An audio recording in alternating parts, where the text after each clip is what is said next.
Ayan na yung biga. Oh. Unang poste yan. Yan. Unang poste. Papunta sa kay Miso. Yun. Isa. Dalawa. Tatlo. Nasa likod. Ayan ang biga. Ayan ang biga sa baba. Ayan oh. May recraft sa ilalim. Ayan oh. Biga yan. Biga. May recraft sa ilalim. May recraft sa ilalim. Ayan o, nirekrapan. Nirekrapan sa ilalim. Kasi hindi siya maibaon. May dalawang bato. May dalawang batong nakabalagbag. Hindi pwedeng hukayin. Ayan ang bato, malaki. Nakapatong ang biga. Hindi pwedeng hukayin. Naabutin ka ng mahina 1 linggo dyan. Ang laki niyan yan o. Isa lang yan. Ito yung pangalawa. Ito. Ayan, pangalawa. Laki. Ayan ang biga. Ayan. So, itong biga na to, dapat to nasa ilalim ng lupa nakalubog. Dahil may dalawang bato, yan. Saka yun, tinatong na lang. Pagkapatong naman, butas yung ilalim. Kaya nagkaroon ng recraft. Ayan. Kasi pag tinambakan, yung tambak na lupa, dyan dadaan sa ilalim, butas. Bali walay tatambak mo. So, kailangan harangin yung lupa sa ilalim. Kaya nag-recraft. Nakalutang ngayon ng biga. Dapat nakalubog. Dahil nga nagkaroon ng problema, laking bato, dalawa. Hindi pwedeng hukayin. So, yan na. Popormahan na ngayon yan. Tapos hanggang 4 feet, yun doon. 4 feet lang. Hanggang flooring. 4 feet. 4 feet, popormahan yan. Saka 4 feet yung poste. Popormahan bubuhusan. Ngayon, yung inuhukay nila Boyet, sa una si Boyet, unang hukay.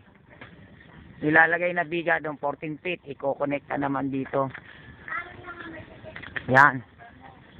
Inuhukay na yung biga. Iko-connecta dyan sa kanto na yan. Papunta doon naman kay Boyet. Level. Ayun. Papunta kay Boyet. Dito. Dito iko-connecta. Papunta naman doon kay Boyet. Ayun. Ayun oh. Ayun si Boyet. Doon. Nag-ukay ng linya.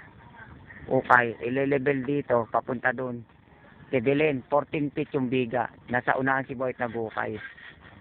Ayun si Richard, may ginagawa. Ayan. Ngayon, sa gitna, 10 feet. Yung string. Nasa 10 feet si Turing. Mula rito sa poste na to, 10 feet. Oh, si Turing naman, mag-ukay, papunta naman doon. Kidilin, 14 feet uli. Nasa gitna si Turing. Buka yan, 14 feet. Iko-connecta yung biga. Si Oka. Ayan si Oka. Nasa ulian. Papunta doon. Mag-uhukay siya. Papunta doon. Kibilin. Pataas. 14. Pumula rito, 14 feet din. Nasa ulian siya. Iko-connecta yung biga. Dyan. Dyan. Level. Papunta doon. Papunta doon. Level. Kukonekta. Tatlo yan. 14 feet. Yan ang ginagawa ngayon. Okay? So, ang daming lupa oh. Nakatambak oh. Paano ibababa yan? Kailangan meron ka asintada. Ito ang flooring. Ito, itong plywood na to. Ito ang flooring. Flooring pa lang yan oh. Hanggang saan yung flooring?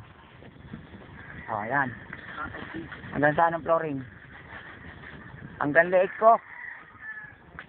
Hanggang leeg, flooring pa lang. Paplatin yung lupa. Paplatin. Magkakaroon ng asintada rito. Mula doon sa biga, magkakaroon ng asintada hanggang dito. Ibabagsak yung lupa hanggang dito, 4 feet. So, flooring pa lang. So, yun ang gagawin. Kailangan, may asintada rito, may buhos, may asintada.